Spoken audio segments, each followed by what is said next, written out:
Welcome to another episode of the Spoon Mob podcast. This week I am joined by Sommelier Brittany Marsh, who is part of the team over at Hart & Crew, which is a wine shop down in Cincinnati, Ohio. Hart & Crew kind of first started out as more of a online platform and consulting platform. The physical wine shop itself has only been around for a couple years now, but she joined back at the very beginning when Kevin Hart, who's kind of the founder, started really looking to materialize what he had kind of going from the consulting side of things into a physical wine shop and expanding. And Brittany gets into all the detail, the write-ups that they do. They have a couple hundred bottles of wine. I think it's almost close to 1,000 available at any given time too as well. They got the wine club and everything. So wanted to have her on, somebody that we've kind of followed each other on Instagram for a little while. I have not had the chance to stop into their wine shop yet. Last time I was in Cincinnati, I just ran out of time, so I wasn't able to get over there. David Jackman does the food menu over there too as well, and they've also done a handful of pop-ups. They've had Cody, who was one of the chefs over at Pleasant Tree before it closed. He's kind of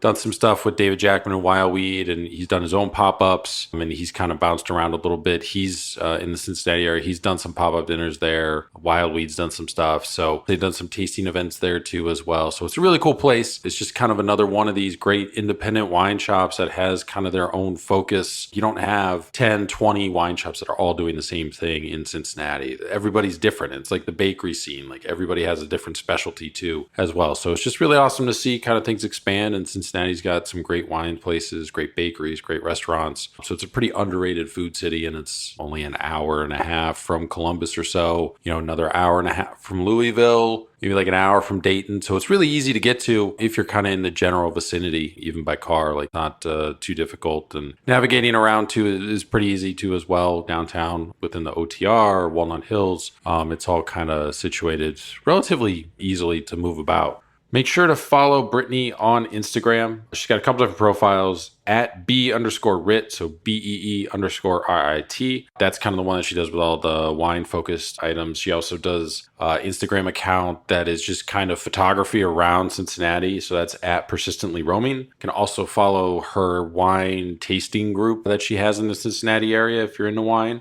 at Cincy Wine Crew, and that is Cincy with a Y. So CINCY, wine, and then crew, CRU, like Grand Crew for wine. And then also follow Hart & Crew. It's just at Hart & Crew. They post about all their different events that they have upcoming, different wines that they got in, the wine club too as well. You can check out their website for online ordering, which they'll ship wine to you, and stop in, whenever they're open too as well, and check out what they got going on. You can follow us on Instagram too as well at Spoon Mob. Check out our website as well, spoonmob.com. Profiles for all our different guests up there, photos, contact information, links to all the episodes, portal to write in questions, comments, feedback, all that is up on the website.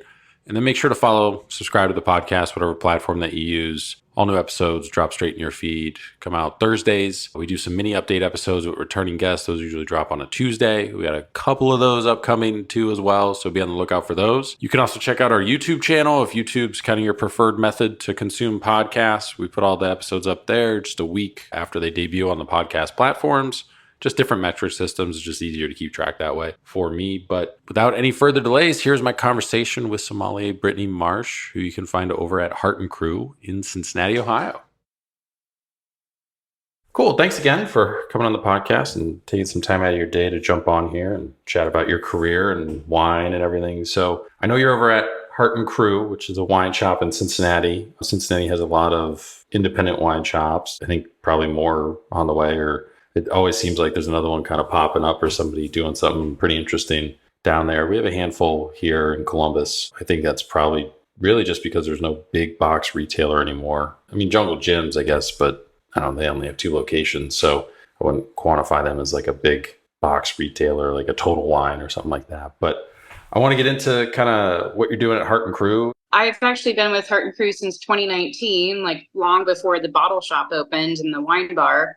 And it started out as a side gig because in this industry, a lot of people are doing multiple gigs at the same time. And at this juncture, I was a som and server at Boca, and I was working in the wine department at Party Source 13 hours a week. And then I was doing some wine writing on the side. That was actually because I had sustained an ankle injury and I couldn't work. I'd reached out to Kevin, the owner, about doing some writing because that could still like give me some work. And wine writing really took off. When the shutdown happened, all the restaurants were closed. And my time with Hart and Crew kept growing and growing. And currently it's my only gig and it's enough. Hart and Crew has been around for 7 years at this point. Not a lot of people realize how long the business has been going. But wine for me came through restaurants. I always had like a hospitality side of me. Like I love being around people. I love like translating like food and beverage and like talking to people and bringing an education aspect. So hospitality for me was a no-brainer.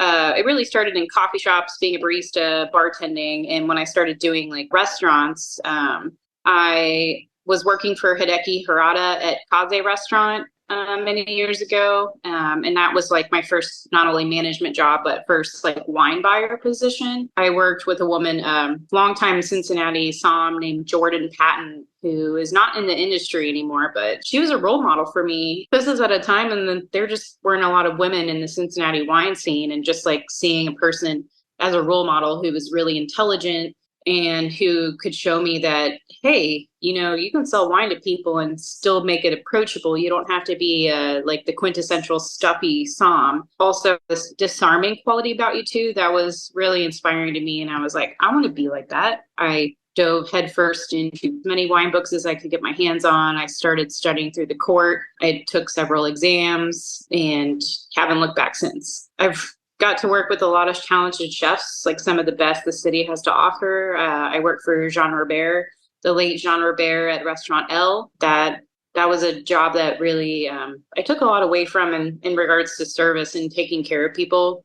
And I worked for Chase Blowers at 8th and English, Mediterranean sort of seafood restaurant. I worked for Boca for David Falk, and it was great to be there, just surrounded by some of the city's best wine professionals. When I worked there, there were 7 certified somms on staff. That's wild for the city. And then the shutdown happened. That changed everything for everybody. But it really got to awaken like what I love doing. And I pivoted, stopped doing fine dining, and now I'm working at, in my opinion, the best wine bar in the city. And we have a ton of fun, Hart and Crew.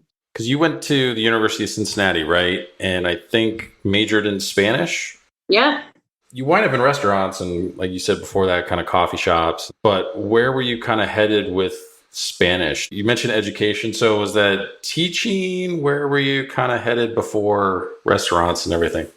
I really love language in general, and that really parallels into doing wine writing, which is something that I still do. So I was working at Kaze Restaurant. I had taken a semester off to go do a volunteer project, and I took a month off and went to Argentina. I had the time of my life, of course. I came back and like sort of was fueled with this direction that I was like, I'm in love with restaurants and hospitality. Like, this is what I want my focus to be. So even though I still have like a love for language, it's just I pivoted and just fell in love with restaurants, food, wine, and bringing people together. Spanish is still an interest to me. It's just it was no longer a focus though.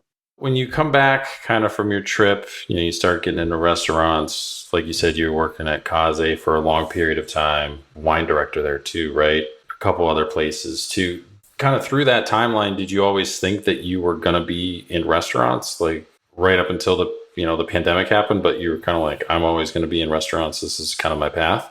They call us lifers, I knew this is where I want to be. And a lot of people will talk about like how they live and breathe like food and wine outside of work. I'm absolutely one of those people. But it doesn't feel like work because it's just like it's such a passion as well as work that it never feels like work, even if I'm going home and like reading a wine book or like reading a blog or something. It's just we call it lifestyle. What led to you kind of almost in a way taking a step back? When you're a wine director, usually people kind of stay in that position. Maybe they become beverage director, GM, somewhere in there, but there's always kind of a mix. But you kind of took a different path and didn't really stay in the wine director role and went back to kind of working on the floor and stuff like that. And this was, I think, also around the time when you started doing examinations too. So was that you wanted more hands-on experience being on the floor kind of thing? Or was it just that was more interesting than doing all the other stuff that comes with being a wine director?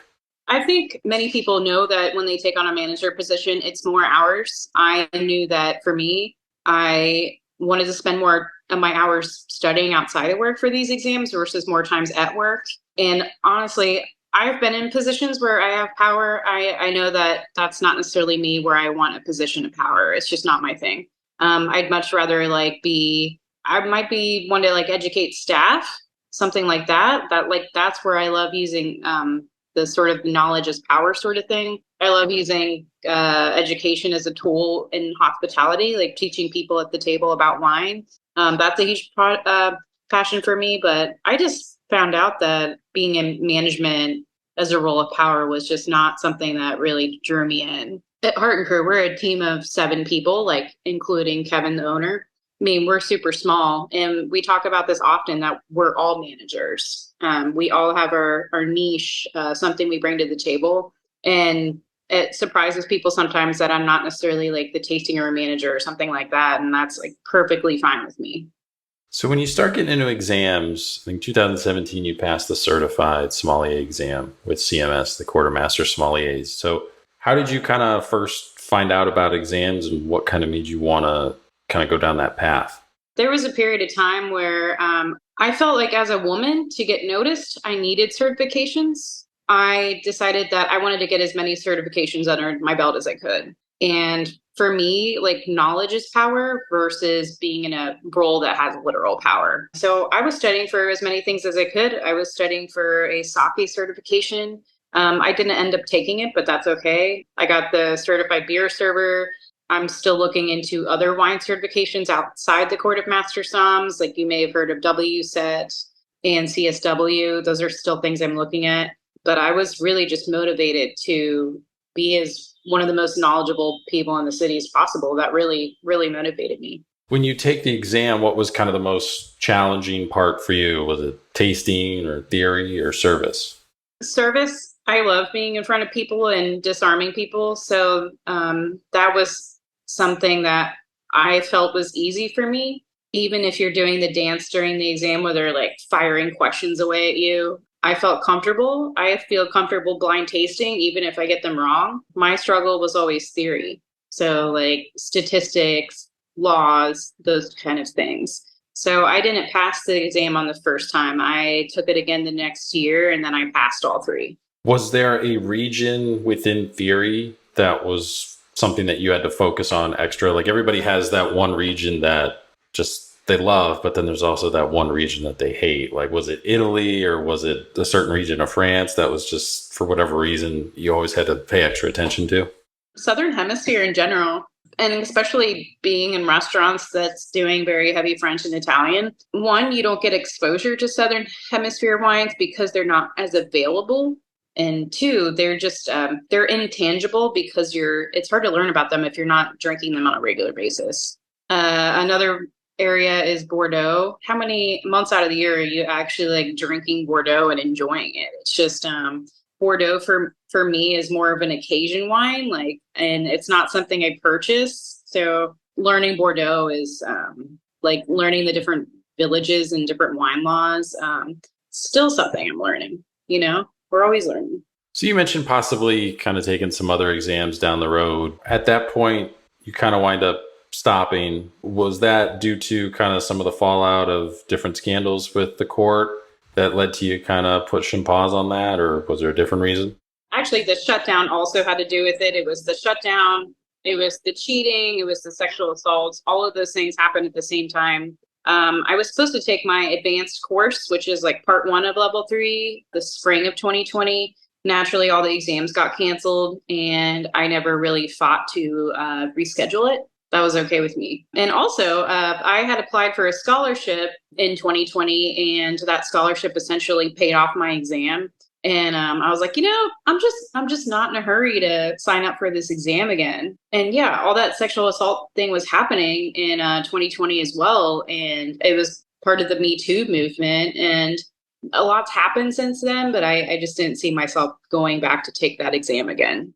So with that, there's a few different opinions on how to kind of approach it now, where, we've had a decent amount of women sommeliers on the podcast, and I like to ask this question just to get their opinion, but you could say, the organization did bad, want no part of it.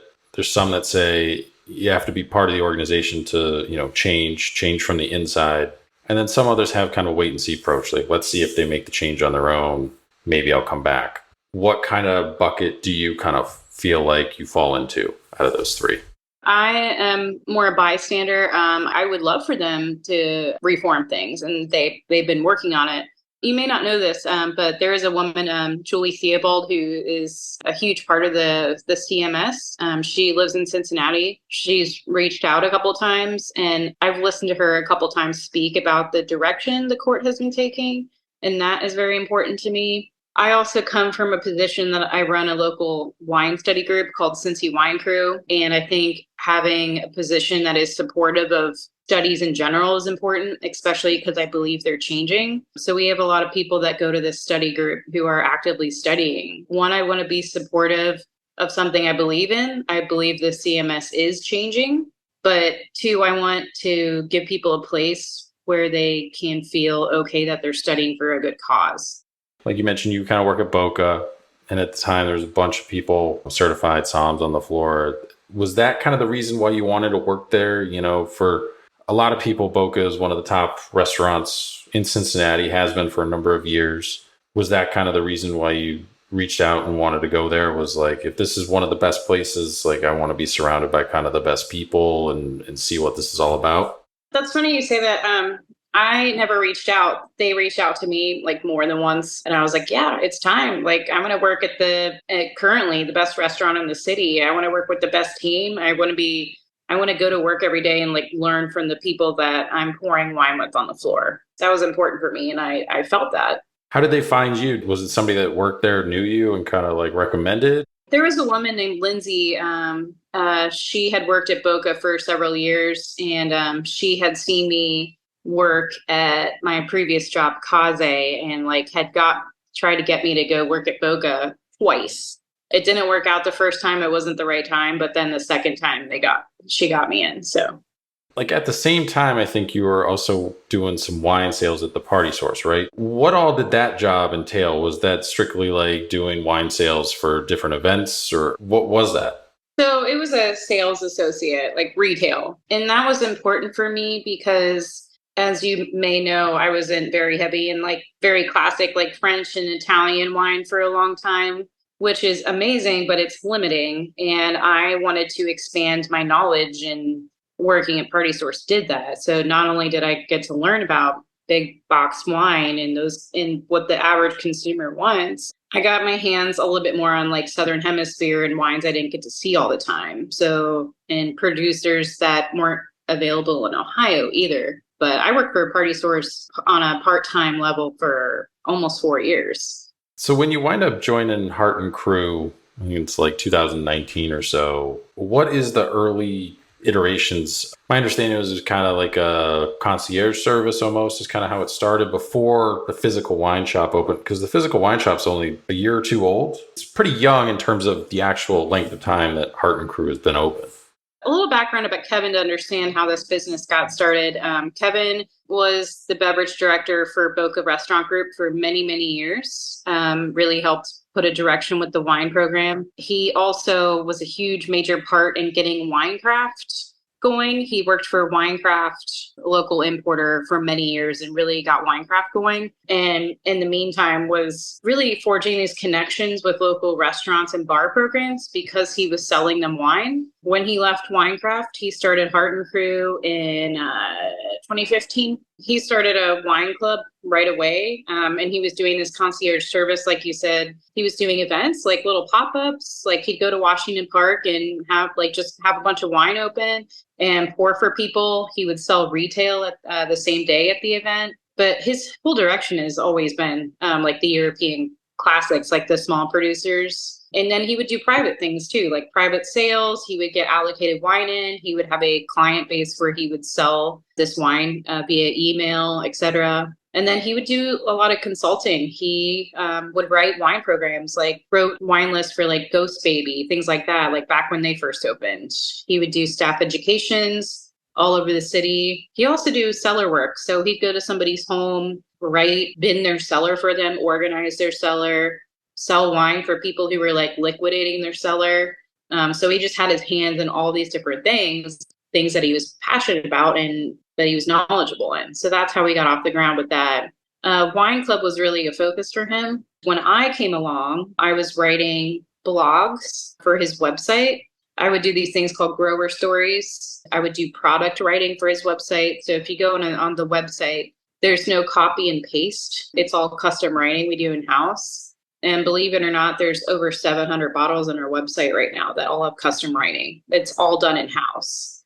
And it was really pivotal for me because I joined, I put more hours at Hart and Crew, like right after the shutdown happened, because in order for Kevin and Hart and Crew to survive, they had to do retail and deliver wine to people's doors. So there was a whole few months where we were just building this website to stay afloat. So I was doing like 15 hours a week for a while there, just doing writing and then also social media to draw people to our website. That was a focus for a while. The tasting room came later. We had all this inventory and you're like, it's time to open a shop. We have several hundred bottles. So, and the right space came along. Before the shop opened, where was all the wine? Did you guys store it at like houses? Like everybody's house had like handful of boxes, or like how did that work? Kevin has a home cellar. It was stored there. He had an LLC, of course, but that's where all the wine was stored. So with your wine writing, because you mentioned you were doing that for a number of years too, and obviously still do it with kind of the custom bios of everything that's available, with kind of that being, I'm assuming, more freelance, probably to start out, how did that all kind of work? Was it you get in contact with kind of publications and see, hey, here's an idea I have for a story, or did they kind of reach out to you and like, hey, would you be interested in kind of writing something that fits in this kind of story? Like, how did that kind of all work? We typically brainstorm as a team. So we have like two major directions with the writing, the blogs. We have grower stories, which is focused on one producer, and it's a deep dive of their journey, their story, and what their focus is on, why they're different, why they're special. We have another, call them lifestyle blogs. So they can be more on a general topic like Bordeaux Blanc or something. We do blogs on food and wine pairing quite a bit. Like recently we did one on red wine can go with seafood, that sort of thing. One's producer focused, the other one's we call lifestyle. But we always talk about this as a team. Like if a producer just landed or there's an allocation of something, it's like, okay, it's time to write a blog about this. Recently, the team got together and we're like, let's write a blog on conservas, tinned fish. Like we sell them. We did a whole blog on incorporating tinned fish at home, like how to use them in recipes. And that wouldn't have happened if the team hadn't gotten together and put their heads together. Now that you have the physical space, you do a bunch of different stuff. You have a small menu. Some of it's done by David and Lydia Jackman from Wildweed. But I mean, you guys have done guest chef dinners, winemaker events, meet and greets, different tastings, special tastings, wine dinners, I think. What is your favorite part of all the kind of events that you guys do? Like, what's your favorite one to participate in? It would probably be two different things. We do this thing called Baller Bottle Friday, where we always pull the cork on something rare. And this happens every single Friday, and we've never repeated a bottle. But there's a thrill that goes along with that. Like sometimes we're opening a champagne that's like 30 or 40 bucks a glass. And there's this like sort of thrill and like, that's an expensive glass pour, and like getting people behind it to purchase it and enjoy it, having them trust us at the same time. And it's like, it's wildly exciting. And meanwhile, there's like R&B hip hop playing on the vinyl behind us while this is all happening. It's like, it's such a cool energy to be a part of. The other thing is we'll do these pouring events. Recently, we did the rosé soiree out on the patio. And you're just like pouring wine and telling stories for hours. And it's like people will come, they'll taste through like 9 wines or however many we have open. And you're just like taking them on this journey. For me, that's really cool. When we have these events, there's just like a certain energy in the space. They're ticketed events too. So like the last time we did this, there's 2 time slots. That's a really fun evening. And I get like emotionally exhausted after these because it's like you're just like pouring so much passion into these things. So you're like physically and emotionally just invigorated.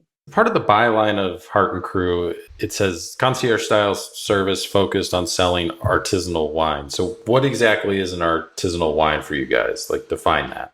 If you walk into our shop, we have an entire library of wine on the right side when you walk in. Our focus is European forward wines. So I would say 90% of those wines come from France, Italy, Germany, Spain.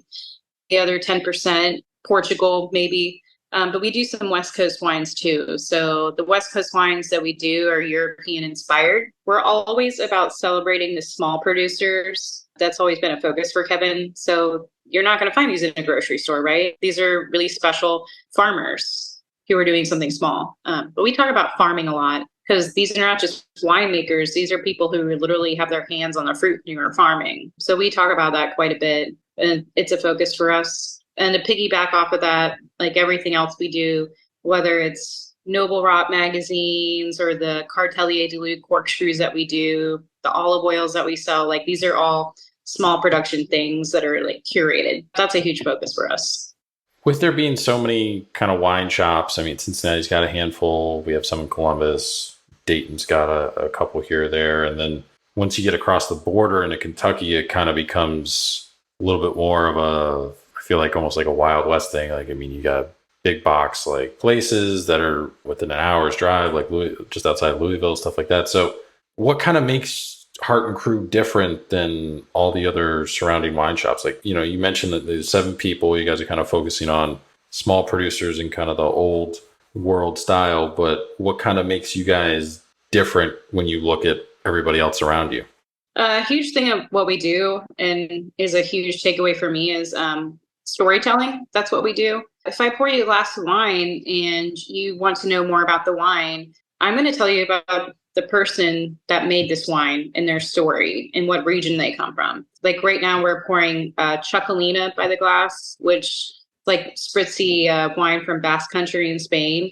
And there's a whole story with that because if you go to that region, the bartenders will pour it from what's called the Basque high pour. They'll elevate the wine and pour it, we just like love, this is what we tell people. Like there's a whole illustration involved when you're pouring wine and giving it to somebody.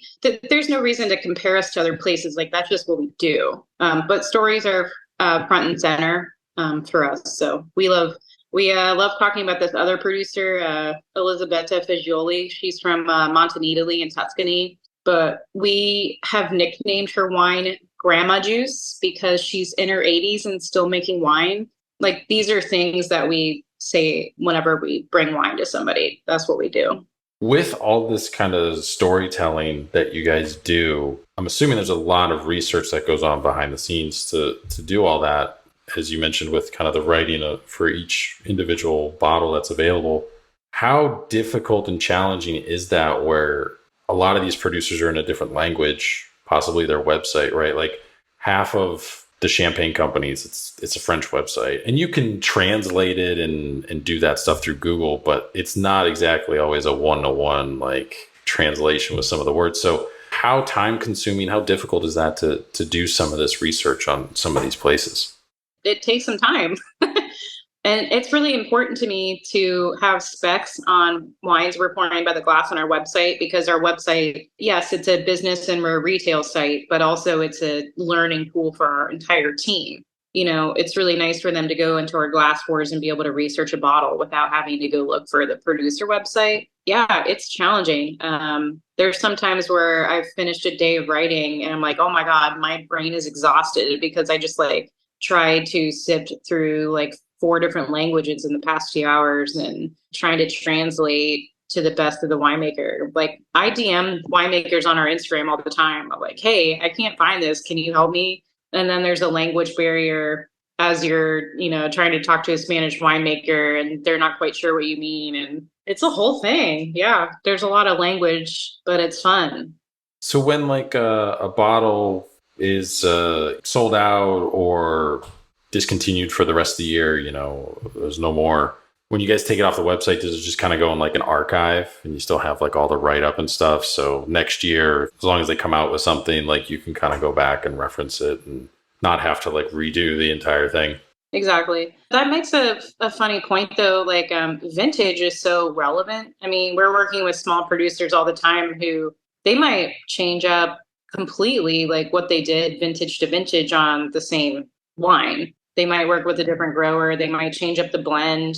The wine might look different in color, so we'll have to take another photo of the bottle. But there's so much variation when you're working with small growers. So that writing might be there, but the writing might need to be updated, and that happens a lot.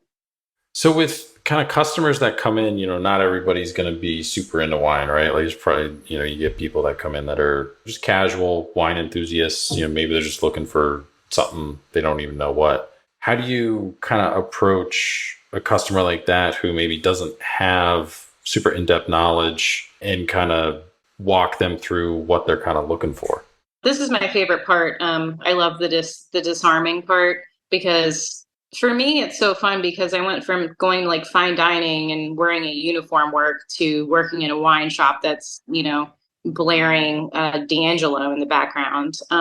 Sometimes you need to play like 5 questions sometimes to figure out where somebody's at. And it's really fun too to dial it back and go really simple with the questions. So like, well, do you want something cold or not cold? That's really okay if somebody doesn't have the vocabulary because we just have fun the whole journey. So we have a lot of wines by the glass, and we always have something that's lightly sweet. We always have bubbles. We usually have something that's full bodied. So if somebody has a niche that they like, we can find something for them. But playing that 5 to 10 questions is really fun. And at the same time, sometimes I'll just be like, do you want to do a glass of dealer's choice? Because some people don't want to make a decision, and that's where you come in. Is that the part of being a sommelier that's the most fun for you? Yeah, I love the forging that relationship of hopefully trust. I mean, this is what I do, so I hope that people trust us. They often do.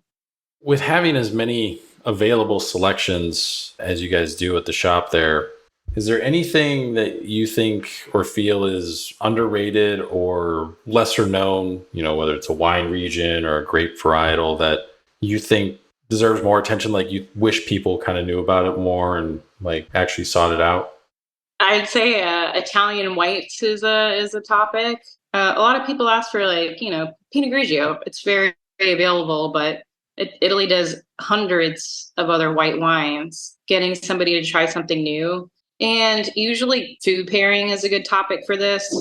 Like if I'm reaching a bottle of Greco from Campania off the shelf, sometimes it's hard to talk about because, hey, they don't know what it is. That's okay. But I'm like, if you ever like go to the store and get some burrata and toast and olive oil, like that'll go so great with this wine. So sometimes I feel like I use food pairing as a way to sell something for them to more easily imagine enjoying it. So that's fun too. Spanish wine in general, people know Rioja, Ribera del Duero, because those are big full-bodied reds that have longer been on the market and available. It's really fun to bring these other wines that maybe they haven't heard of because they're so small. But that Spain in general is just so fun to talk about. How do you keep yourself up to date with everything? I got to imagine there's wine coming in, different boxes, stuff that you guys haven't had before, some that you have, stuff going out, obviously, with people, coming in and buying stuff from the shop and wine clubs and all that stuff. So how do you kind of like mentally keep track of it all and like, oh, this is new, I gotta like pay attention to this, and then it's like, wait, where did that thing go? That's gone. Okay, like how do you kind of organize all that in your head? I think the team as a whole, we're all keep each other up to date. Pete, who is our tasting room manager, he is the one who's most in front of our sales reps, and our sales reps know what we buy. They know what we're looking for. So when they come in with like a very curated set of wines, we'll often taste together. Or if I'm not there, Pete will like let me know that he just picked up a wine and like tell me about it or send me an article about the producer. So that's really fun. Generally speaking, it's like sort of our responsibility to research these wines. This is what we do. How can we sell them if we're not doing the work, the upkeep? But that's the best part of like being a team in this is somebody else is going to bring something that's going to inspire you most likely. And so you're going to remember it better. But yeah, it is a lot of upkeep. I don't really ever think of it that way, but it really is. I mean, we have over 700 bottles on our website. That's no small feat. Can I tell you about every single one of them? Sure. Yeah, but it's a huge memory bank going on up here. You guys have a little food menu in the shop and everything, but when you guys kind of build out your little kind of by the glass list for people coming in, How do you approach it to put something on there that kind of fits with whatever the temperature is outside, or something that you guys are excited about that you just tried that you want to share? Like, how do you guys approach methodology of the little, kind of by the glass portion of the menu there? I think seasonality goes a long way here. Like during the winter months, David Jackman was making a cassoulet with Toulouse sausage that he had made. And we're a huge proponent of what grows together goes together. So cassoulet is a dish usually seen in like countryside southern France. So we wanted something to best represent that. And during the winter months, yeah, you want a hearty red, like something with some rusticity that'll go with that. So we were swapping up like Southern French reds there for a while. That was really fun. That seasonality goes a long way. Yes, we always have a chilled red by the glass when it's warm outside. We're going to be pouring Chuckalina as long as it's warm outside. Um, we have a lot of fun with that. We also are in a position that we do markups for wine bottles based on our retail program. Like we're not running margins as a restaurant would. So often we're pouring allocated and extremely small production wines by the glass that you are not going to see everywhere. Like one of our favorite producers, Eminate, like we've been pouring their Mencia by the glass, and that wine is like very sought after in the wine world. And we can do that because we're doing these retail margins, not restaurant margins. When we get excited about something, like often we're pouring it by the glass because we want to get it out there. So we want to share the story on it. So for you, what region is kind of the most exciting, like the one that you gravitate towards the most? Like everybody has that region. Usually it's kind of when they first started out, it's for whatever reason they fell in love with this place. Like what is that one for you? It's changed over the years naturally. Like I got most excited about like the French classics, like Burgundy. Like I could drink Burgundy every day and be very happy, white or red. I could drink Riesling every day and be very happy, and I could drink Chenin Blanc every day and be very happy. But for me, it changed over time, and it's more so about the people. I love celebrating like under the radar, like women winemakers who are coming from some small place and nobody's heard of them. Like Felipe Pato, she's this producer in coastal Portugal, and she's making these crazy like champagne quality wines, but they're $20 retail, which is crazy. But I'm a huge proponent of under the radar producers in regions you're not going to hear a lot about. I love that. That's a focus for me. So when you go out to dinner, and there's a wine list there, are you able to enjoy the experience, or do you compulsively check that wine and bottle list when you sit down and see what they have? It depends if I'm going out with people. If I'm going out with people, I try to research it ahead of time. That way I'm not like spending, way too long looking at the wine list, and I can enjoy the company. If I'm out to dinner by myself and having dinner at the bar, which happens pretty frequently, I'm going to take my time and look at the whole wine list. With working in a wine shop, your interactions with different people that come in, do you think still a majority of the public is kind of blinded by the wine label? Like they're looking for that kind of famous producer, or do you think it's changed and people are a little bit more open to things that they don't necessarily know about or heard about before? I think it goes both ways.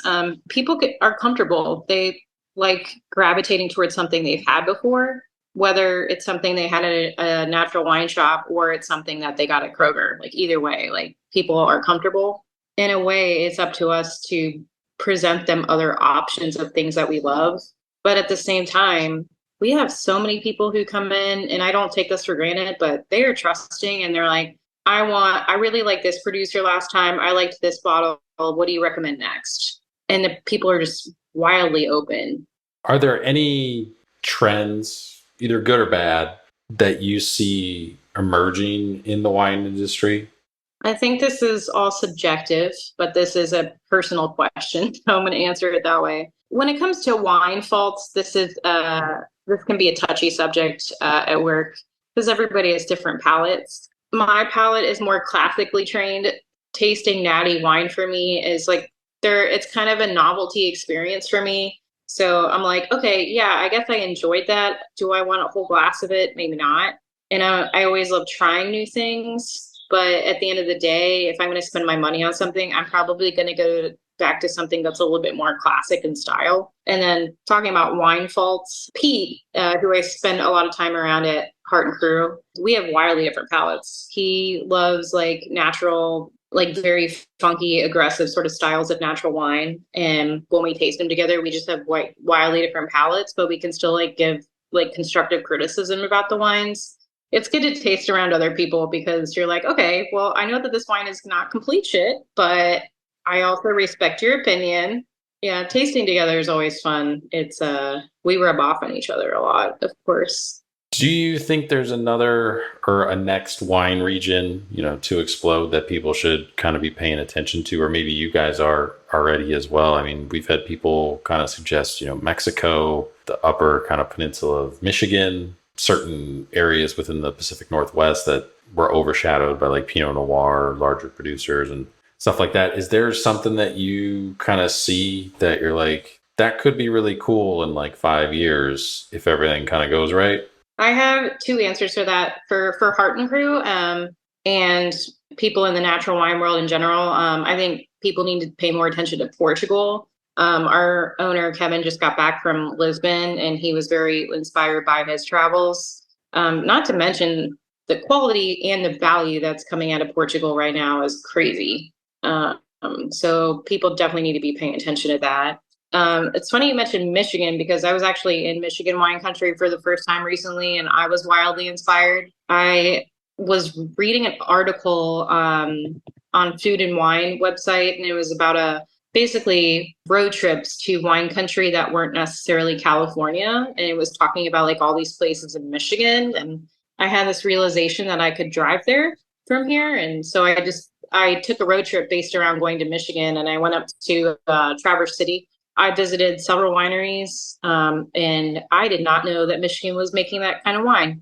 And I wouldn't know that because hardly anybody is selling it here. They're only selling the sweet stuff, and Michigan makes a lot of other styles of wine. So I'm just kind of like, somebody needs to bring more Michigan wine out here that's like really good quality to sell. I brought a bunch back with me, and I think Michigan is very up and coming. I visited a producer, I think he's in Benton, Michigan. He's been making wine since the 80s, and he was the first person to plant Cabernet Sauvignon in Michigan at a time when everybody was only doing sweet stuff because he saw the potential. And he was doing dry Riesling, and people thought he was crazy. And he's like, I'm doing it anyway. And this silver-haired guy named Jim, but he was fantastic. And I was inspired and got a lot of his wine to bring back. Michigan. Does more wine not come from Michigan and flow into Ohio? Is it just interstate kind of commerce laws, or we're a neighboring state, like, so how does it not make its way down here? I think naturally people in the Midwest gravitate towards sweet wine as far as is what's made locally. Like even Kentucky makes a lot of sweet wine. Ohio River Valley makes a lot of sweet wine, and I think people who are buying locally, that is their palate. That's what's available. And yeah, there's a state to state issue because like some distributor has to pick them up, right? And really nobody has. Like even if you go to Party Source right now, like it's all sweet, and they have the biggest selection of Michigan wine. So locally, there is a producer up there, New Cellars NEU. I don't know if you've heard of them, but this guy's making like natural wines done in a European style, and the wines are delicious. But they're not. I don't think they're available in Kentucky yet. They're only on this side. Yeah, it just seems like that should be a natural flow of Michigan wine to the surrounding states, you would think. But yeah, like you said, I guess it's about distribution and somebody being willing to take a chance and see how that goes and kind of kick something else out of their portfolio or whatever. So you've been in Cincinnati for a long time, food and restaurant industry, now in the wine shop there. Since you've been involved in kind of hospitality, how has Cincinnati changed, and what do you think still needs to change, if anything? Kind of where do you see it headed? Community is a huge topic of conversation to me. I wish that people would not be limited like to hanging out with their own teams or own neighborhoods. And I'll be the first to say that, like, I wish that I could be out there, like, getting to know other somms in the city that I haven't connected with. I think these people are really cool from far away. Yeah, I followed them on Instagram, but I wish there was actually like a personal bond where we could go hang out. And it's so easy to just be limited to like hanging out with your own staff or your own coworkers after work. I wish people were more open to connecting that way. And as I mentioned earlier, I run a local wine study group called Cincy Wine Crew. I wish I could get more people to come to that. Like I'm very grateful with the turnout we've been doing so far. We've been doing this wine group for a couple of years now. It started like right after the shutdown. But I want more people to like take that chance, that like little risk and come to these things because they're not always that super nerdy. And it's just a way to meet somebody new. That's very important to me. Yeah, I wish sometimes that this wine community wasn't cliquey at the end of the day. What's next for you professionally? Anything on the horizon? I know you mentioned possibly getting back into some sort of exam studying and everything, but you're obviously pretty busy with doing a bunch of write-ups and stuff for all the wine that's flowing in and out of Hart and Crew there. So, but what do you have going on? Anything on the horizon? Within Hart and Crew, I do quite a bit of other things. Like I spearhead our Sunday schools, our wine classes that happen on Sunday. That is a huge undertaking for me. We decide on these wine classes as a team. The thing is, it's my baby. I love wine education. So we're always trying to be better about that. That's always evolving. The classes started pretty broad, sort of like entry level classes. And now they've headed to a direction where they're a little bit more focused. We just did one called the New Spain that went really, really well. And that's a pretty focused class. And then other things outside of Hart and Crew, I'm really just trying to build some wine community in the city. I think it's really important, very important for me for wine people to meet each other. Like my favorite thing is when people from our wine group will come into Hart and Crew separately and then they'll see one another and then like sit down with each other and like hang out and drink together. Like that's the best thing. Yeah, community is very important to me. That's part of why I utilize social media so much. I love like getting the word out there about our wine group via social media. I love like calling local establishments out. Like when I go to Findlay Market, I will be the first one to take a picture of something and like talk about the tomatoes at ETC Produce and how great they are. Very big advocator for community. I have a couple friends Black friends in this community who are really working towards getting like Black women in wine off the ground. And maybe you've heard of Black Wine Fest, but that was like a local thing in Cincinnati a couple months ago that went really well.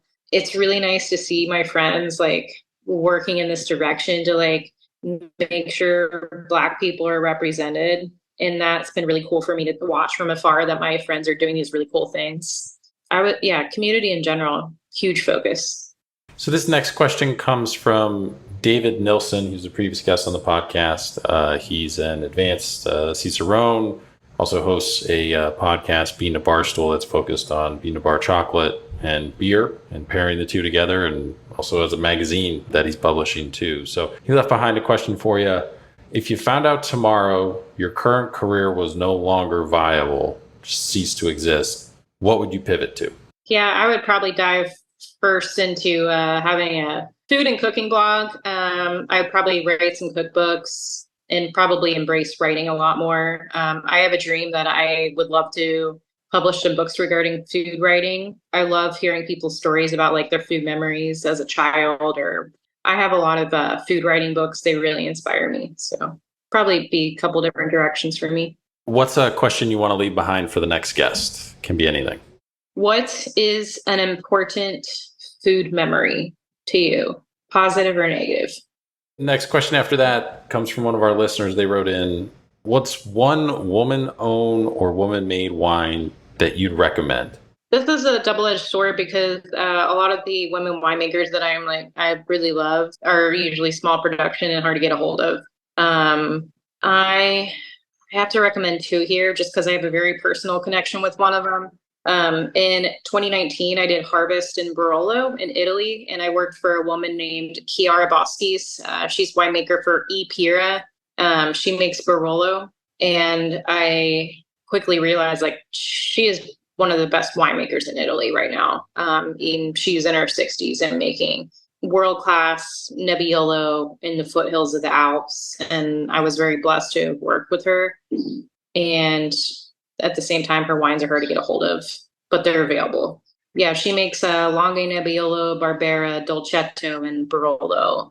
And her wines are consistently like written up. They get the Tre Bicchieri, which is if you go to a wine list in Italy and you see like the little red wine glasses next to the wine, that's like it's a trademark or like a symbol of very, very, very good quality and highly rated, at least in the Italian wine scene. And I'd actually have to go back to that winemaker I was talking about earlier, Filipa Pato. She's from Bairrada, Portugal, and she's making like these crazy quality wines that remind me of Burgundy, but they're from Portugal, and the value is crazy. I met her at the Skurnik Wine Show last year, and she's wildly inspiring to me. So we got a handful of questions left. These we asked every somm or wine professional that comes on the podcast. So nice compare and contrast across all the episodes for the listeners. Who would you say is the biggest influence on your career thus far, looking back on it? My boss, Kevin, took a chance on me to do some wine writing, and started out working 4 hours a month for him, and then all of a sudden I have the privilege to be able to work under him and learn from him on a daily basis, but also still like represent Hart and Crew like in the tasting room and in my writing, etc. Yeah, without a doubt, Kevin's the biggest mentor. What is your desert island wine? Riesling. Any specific one or just? It would be Keller Limestone Riesling. It's an off-dry Riesling from Rheinhessen in Germany. And I have to be honest, like I sometimes like a little bit of sugar in my wines. That Riesling is crazy delicious. I could drink it every day. Place you'd recommend that isn't your own. So you guys have some food. So I usually say, restaurant you'd recommend that isn't your own. Scenario I usually give. Person gets stuck at the airport, flight canceled, they're stuck overnight. They reach out to you. Hey, where should we go eat? You kind of point them in this direction. You guys are closed, so they can't come to you. I fall in love with this restaurant every time I go to it again, but it's a Mitas by Jose Salazar. I've been there in like several family situations, and it's really fun to watch my family who some of them are a little limiting and like what they think they like eating, and every time we go there it just like surpasses their expectations. Like I got my family to try octopus when we were there. I love that place, and I think it's like symbolic of what it's named after. It's named after his grandma. I love being there and just sharing all these small plates. It's not like you go there and you order one thing for yourself. It's an interactive meal. I love the sharing aspect. That restaurant's very important to me. Bucket list travel destination, bucket list restaurants, a place you've never traveled to, you still want to visit, and then also a restaurant that you haven't eaten at, but you still want to get to one day.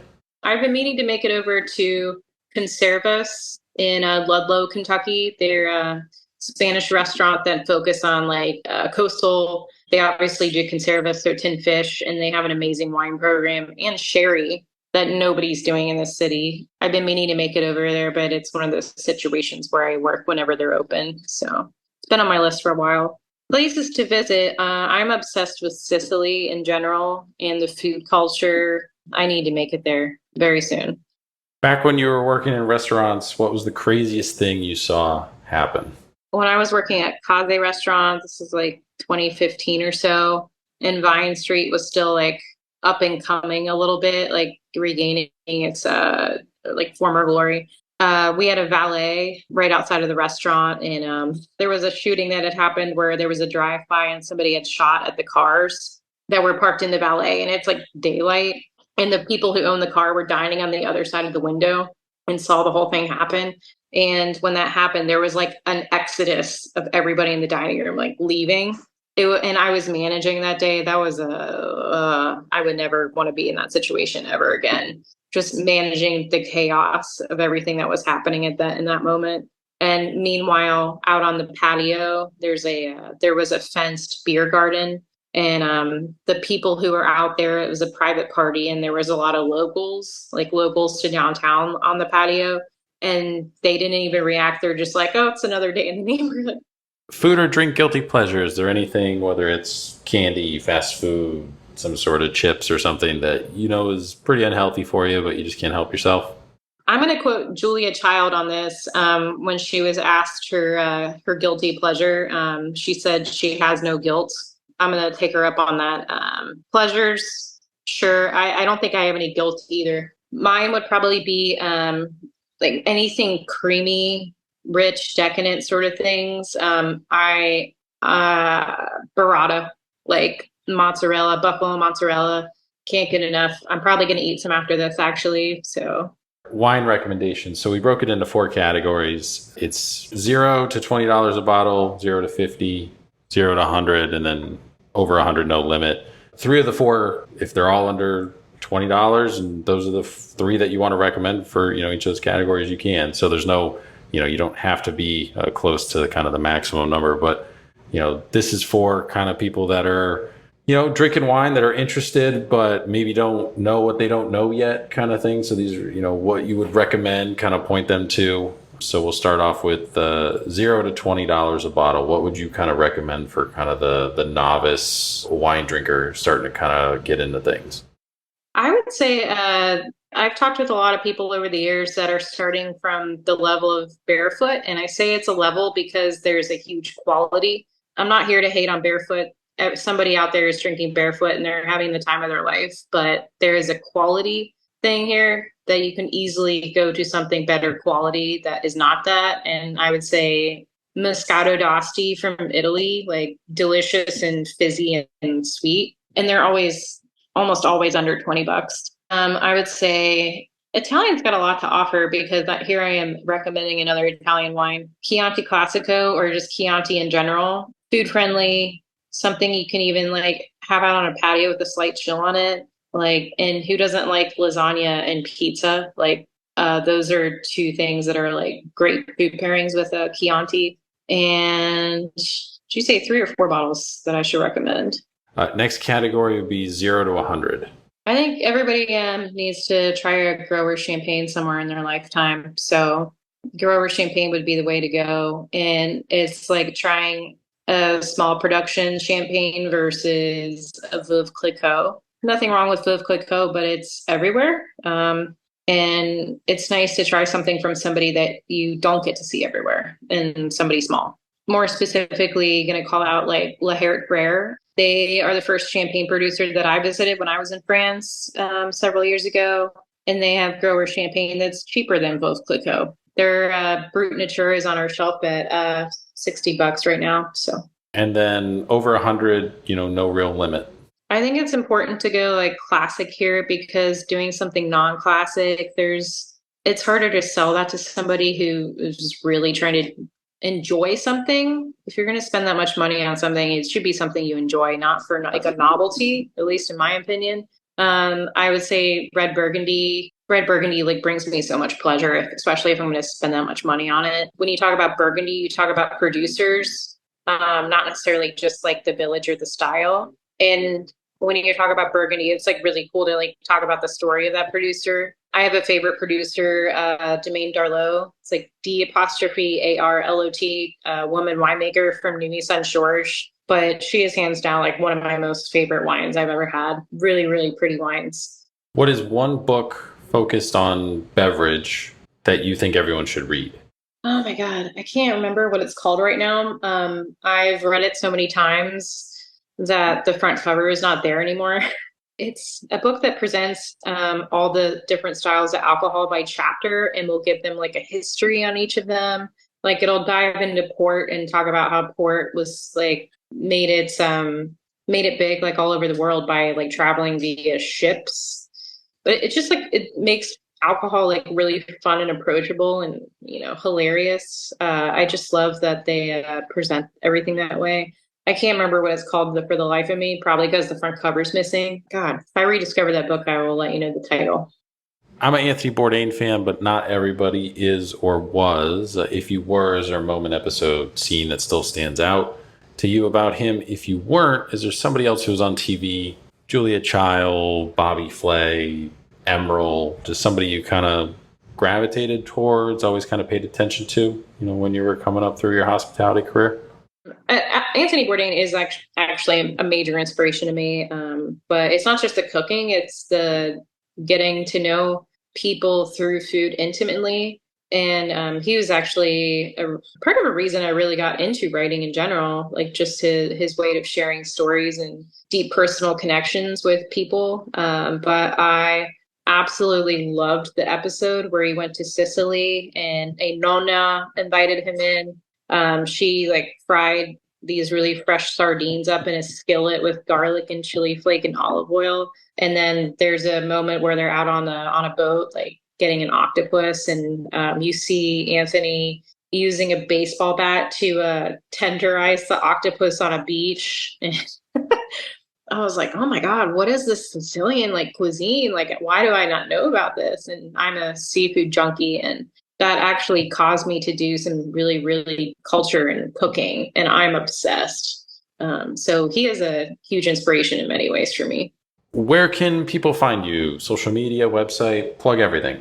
There's a few places. So sure, Hart and Crew. My main Instagram account where I'm drinking and eating is BRit, which is how you found me.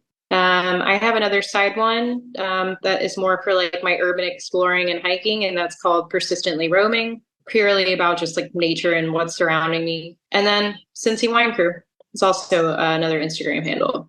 And Hart and Crew open Tuesday through Saturday, 2 to 10. I think Sundays 2 to 8. You guys can stop in. You guys got food there too as well, and always some sort of event going on too. So have not had the pleasure of stopping in yet. Just ran out of time last time I was in Cincinnati. I had to get back up here to Columbus. But yes, at the top of the list, and looking forward to coming in and seeing the 600 to 700 selections available and getting some wine and some snacks and having a good just sitting down and just having a good experience. But it looks like a really cool place. I mean, you guys do a lot of different stuff, a lot of different events and everything. So it's something that people should check out whenever they're in Cincinnati, if they don't live there and they're just visiting. It's an hour and a half from Columbus. It's like an hour from Dayton, hour from Louisville. So the excuse to not get there is few and far between. But I appreciate you coming on and sharing your story and your experiences. And we'll be seeing you soon at Hart and Crew when we get to stop in. Thanks for having me. Big thanks again to Brittany for coming on the podcast, taking some time out of her day to jump on, chat about her career, wine, Cincinnati, all that kind of good stuff. So super fun to connect with her, somebody we've been kind of following each other on Instagram, and can't wait to get in and check the wine shop out, Hart and Crew, for myself and see everything they got going on there. I always get envy just because Cincinnati, like Hart and Crew, Iris Reed, they're always doing these kind of cool pop-up dinners, and pop-up events and stuff. And it's just kind of usually, sometimes it's during the week, can't really get to everything like that. So always kind of get jealousy from afar, seeing all these kind of cool events happening. We have some stuff going on here in Columbus too as well, but it just seems like there's more of a pop-up community, kind of random community. Well, just cool shit will just happen out of kind of thin air and materialize down in Cincinnati. So we always get to kind of live vicariously through some of the Instagram feeds, which is always fun. But again, follow her on Instagram. A couple different places you can follow what she's got going on. At BRit is her primary account on Instagram, kind of where she posts all the wine updates and wine photos and everything like that. At Persistently Roaming is where she's doing the photography around Cincinnati. So a bunch of different cool photos that she's taken. I'm always a fan of any photography accounts that we get to follow. It's just kind of something that I'm into. But at Cincy Wine Crew, Cincy with a Y, Crew, CRU, that is kind of her wine tasting group that she's founded, and they always have different events. They popped up at Natty Wine Fest that they had a couple weeks ago, maybe like a month or two ago. I think it was back early July is when that went down. It was right at same weekend as the Columbus one, and they always have different stuff going on. And then also follow the wine shop at Hart and Crew. And is spelt out, and Crew, CRU, for that account too as well. Type those in to the search bar. It'll come up. It'll be one of the first results if you think you're spelling it wrong or something like that. Follow us on Instagram too as well, at Spoon Mob. We're on all the other social media platforms. Primarily use Instagram still the most. Don't really do much with Twitter or X or whatever it's called now. TikTok will throw just a quick, episode update up there. We have the YouTube channel you can subscribe to as well. on all the different podcast platforms. So whichever one you prefer, whether it's Apple, Spotify, Amazon Music, Google Podcasts, Samsung Podcasts, if you have a Samsung device, I think that comes installed. But you can find us on all that stuff. So make sure you follow the podcast there. All new episodes will drop straight into your feed, so you won't miss any. New episodes drop on Thursdays. Mini updates come out on Tuesdays. Appreciate everybody who's been listening. Appreciate everybody who's been writing in. Awesome to see the feedback kind of continue through either the Instagram DMs or email or through the contact portal on the website. So keep that stuff coming. Always great to see. If you wind up at any of these establishments that we featured on the podcast, make sure to let them know that you heard about them through the Spoon Mob podcast. It always helps spread the word and lets the businesses know that, them spending their time coming on the podcast was worthwhile. It's reaching the people that they want to reach.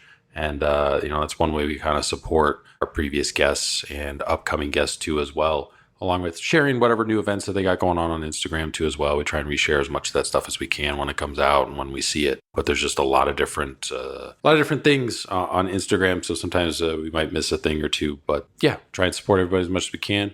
Appreciate everybody who's been, listening, helping spread the word. Continue to do so. If you're new, relatively new, welcome. Hope you guys have been enjoying what we got going on. If you've been here for a while, thank you for your continued support. And we will talk to you guys next week.